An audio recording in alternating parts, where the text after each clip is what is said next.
forced to flash. 6.5 minutes in, and it has been non-stop trading, blow for blow in multiple lanes. Teddy has already recalled and teleported back to lane. He's sitting on that Sheen.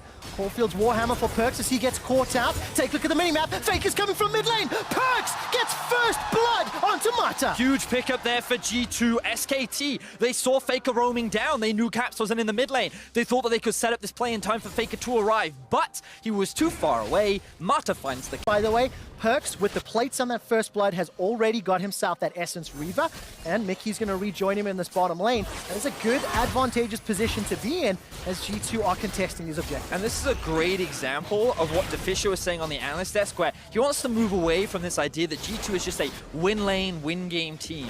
They're very smart, they're very proactive around where they move around the map, where they play to their strong side. And when you looked at the minimap, it looked like they were investing 5 people towards the top side. All they were doing was creating pressure. They knew where they could move, they knew where SKT could not punish, and they're making a trade right now. They get themselves the Rift Herald, they're looking to secure top tower, and in exchange, they'll lose an Ocean Drift. Yeah, they certainly will, but it's not the biggest price to pay, especially in the style of game they're now playing. They've got their top laner on nearly double CF. No matter where Khan goes, he's going to be behind both solo laners of G2. I think that's so important to reiterate. 123 23 CS for Wunder, 74 for Khan.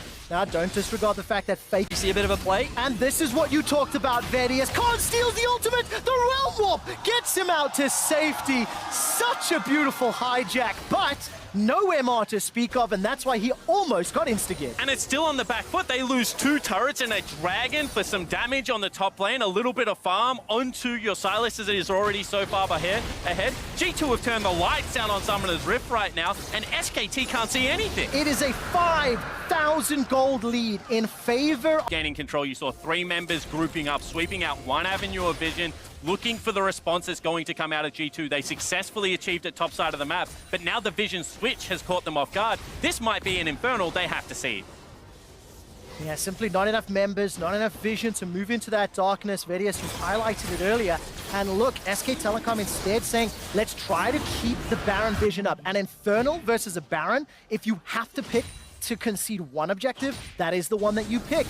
Team fight. Perkz takes a big chunk of damage, sticks around. There goes the bomb. Manages to get dodged by the Feather Storm. SKT looking for the re-engage. Abscond of Duck. Used there onto Wunder. Defensive move away from Caps. The Hourglass goes down. Perkz takes out Clint. That's the first for G2. The Cocoon on the back end. That secures the kill to Teddy. Now Faker needs to do it all. He's forced to run away. Uses that cleanse. Still holds onto the flash. It's 2 quick kills for Europe.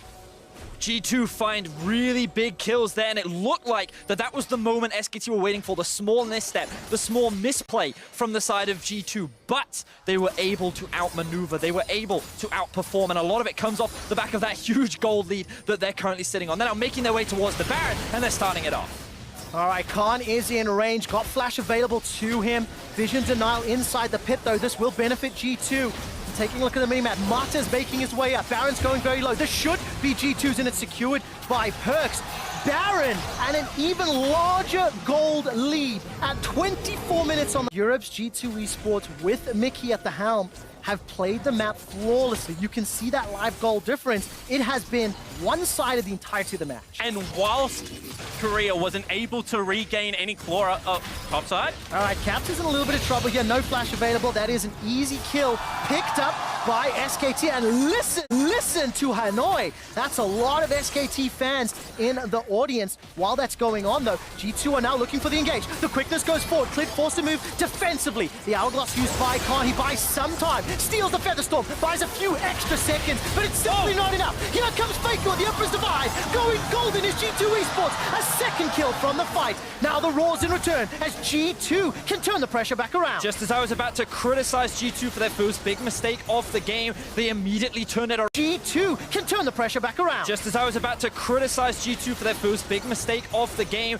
they immediately turned it around. As SKT, they thought they were confident enough to go for this red buff, but you gotta respect Perkz. Level 16 on the Xayah.